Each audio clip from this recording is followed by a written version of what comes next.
Take a moment to think back to breakfast time when you were a small child. What was the best thing about it? The smell of hot buttered toast? The delicious taste of the chocolate milk your Cocoa Pops left behind? No, of course not. It was the toy you got in your cereal, obviously. Sadly, they don't put prizes in Frosted Shreddies anymore, and even if they did, we're grown-ups who have to eat muesli now. Not to worry though, because even though the tiny trinkets that fell out of our Weetos are a thing of the past, video games are occasionally on hand to give us a smack of nostalgia by hiding classic titles in newer offerings. For this list, we're looking at the games that sneak older titles into themselves, much to the delight of players. If you're looking for the likes of Gwent or Triple Triad, then you won't find them here, but do feel free to check our other list, however, 10 brilliant games within video games. You might just find what you're after. I'm Peter from TripleJump, and here are 10 classic video games hidden within other games. Number 10. NES Golf, Nintendo Switch. We thought we'd kick off this list with a nice shiny wildcard entry, oh boy! By the way, you can now get this very fancy wildcard entry t-shirt on TripleJumpShop.com, so head over there if you like. Although it wasn't technically hidden within a game, the 1984 NES title, Golf, was hidden within the Nintendo Switch firmware, or at least within version 1.0.0. The game itself, being the best part of 40 years old by this point, is a fairly simple affair.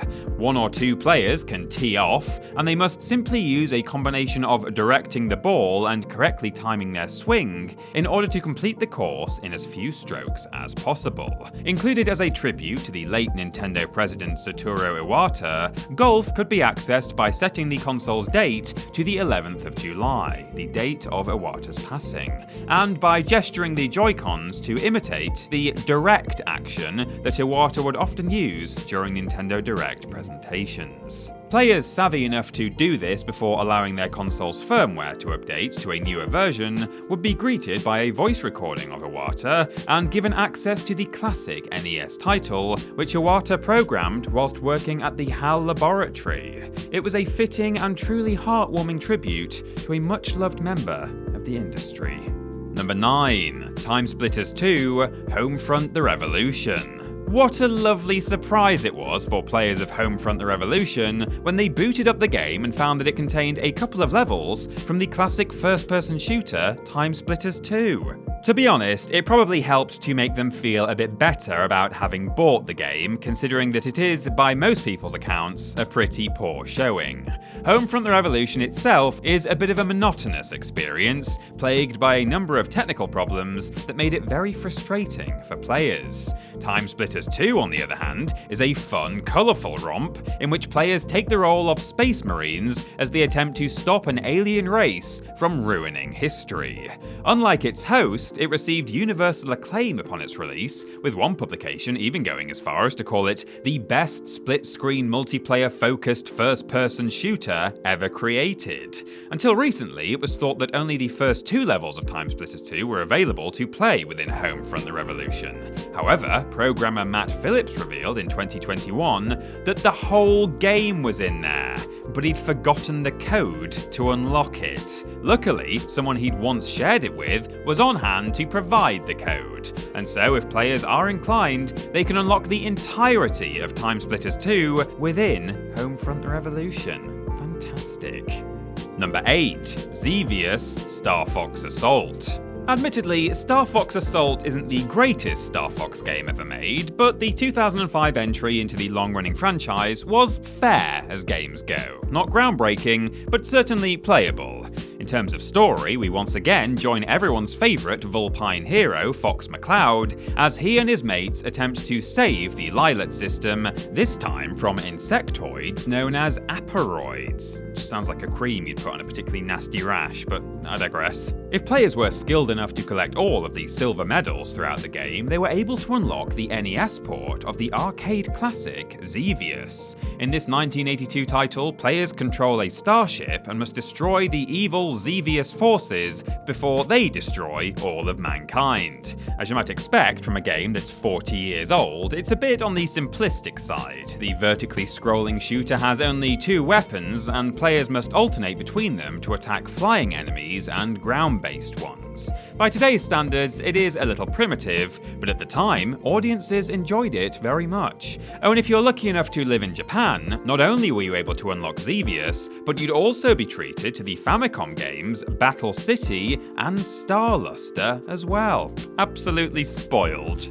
Number 7. Space Harrier and Hang On, Shenmue.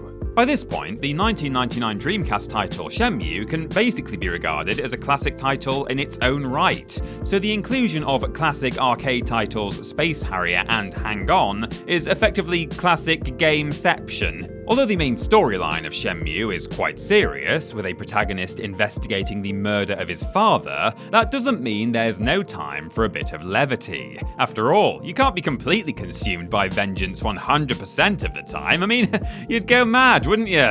Since the game is set in the 80s, it makes sense for video games of the time to make an appearance within Shenmue, so when players aren't exploring the open world looking for clues and questioning NPCs, they can pass a bit of time down at the U Arcade. For the low price of just 100 yen, players can try their hand at Darts, QTE Title, or Sega classics Space Harrier and Hang On. What's more is, if they're really good and manage to hit a certain points threshold for each game, they'll be rewarded with a tiny capsule toy to commemorate the achievement. Jeez, it almost makes you forget about the dead dad, doesn't it?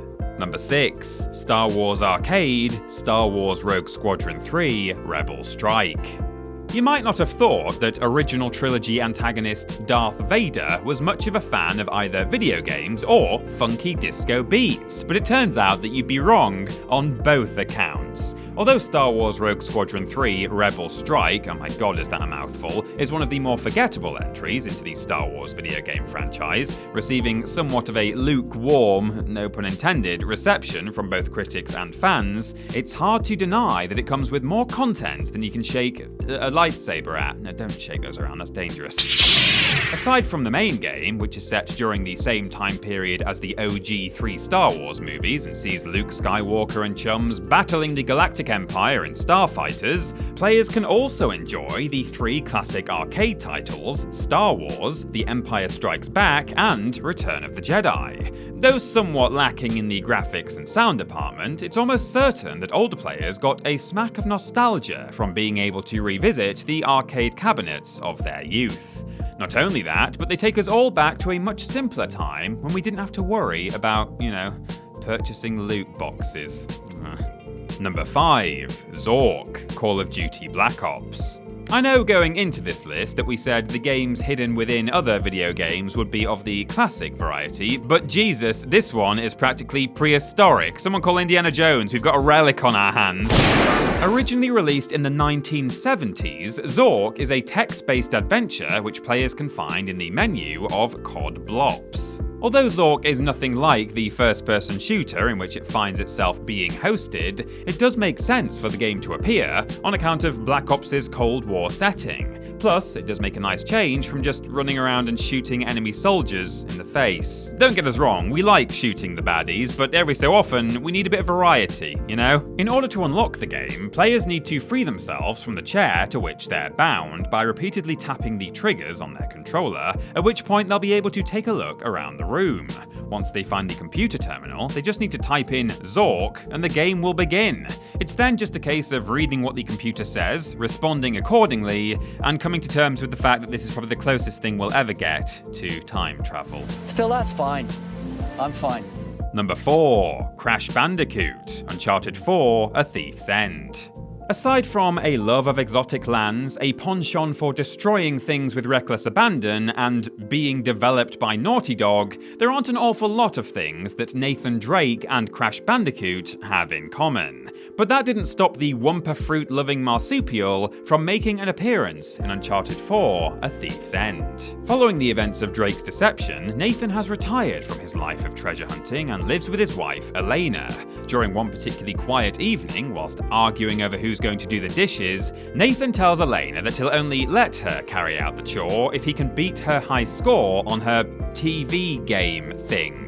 The TV game thing in question turns out to be Crash Bandicoot for the PlayStation, which Nathan proceeds to complain about as the player attempts to beat Elena's high score. In fairness to him though, Crash does look a lot more like a fox than a bandicoot. A fun little behind-the-scenes fact about the Crash level in Uncharted 4 is that developer Naughty Dog didn't just emulate the PS1 title within the game, but instead went the extra mile for the Easter egg and recreated the whole thing in its own game engine. You can tell this if you're a bit of a Crash connoisseur like myself, in that the movement feels slightly different, and also there isn't a high score system in the original game to begin with. But either way, Naughty Dog, what a bunch of champs you really are.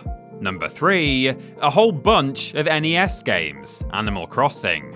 It turns out that not only is Animal Crossing great for making you feel all warm and fuzzy on the inside, as well as teaching small children about the harsh realities of capitalism, but the original 2001 Animal Crossing for the GameCube is also great for playing a whole bunch of classic NES games. Depending on which version of Animal Crossing players purchased, they could play up to 15 different NES titles using an emulator within the game.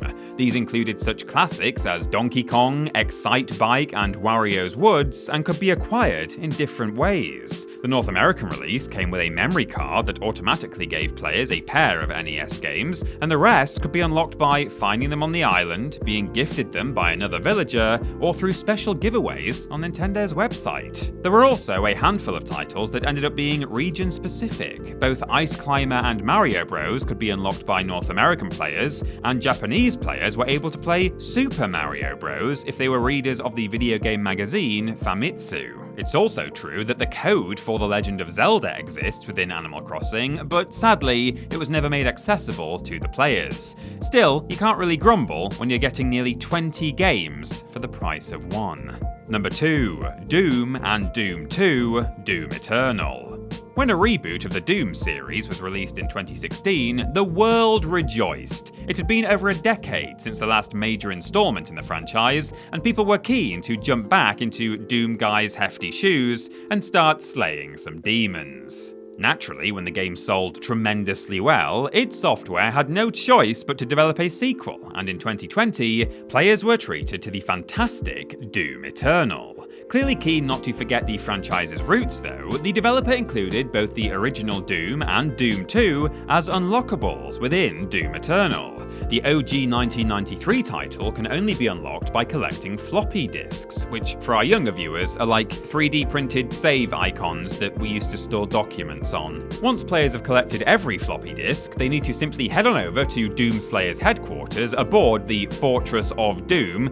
Jesus, are you sick of the word Doom yet? And fire up the old Windows 95 looking PC. If you want to play Doom 2, however, you're going to need to know the password, which I'm not going to tell you because that would probably contravene some sort of interstellar data protection laws or something.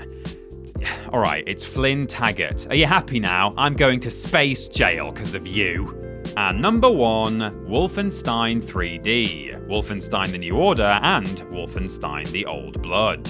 When you spend your days Nazi hunting, as many of us are prone to do, it doesn't come as much of a shock when the nasty gits turn up in your dreams as well. Such is the reality for Wolfenstein the New Order protagonist BJ Blazkowicz, as it turns out that he's plagued with nightmares of heavily pixelated Nazi scumbags. In Wolfenstein the New Order, players can discover an Easter egg called Nightmare within the Resistance hideout that will allow them to play the first level of the 1992 Wolfenstein 3D. The game garnered universal critical acclaim when it was released 3 decades ago, and is now considered to be the grandfather of first-person shooters. Without it, and a handful of its peers from the time, the games industry today might look very different. Since there's not an awful lot of fun in just playing one level, however, the developers decided to include several more in the standalone expansion Wolfenstein: The Old Blood.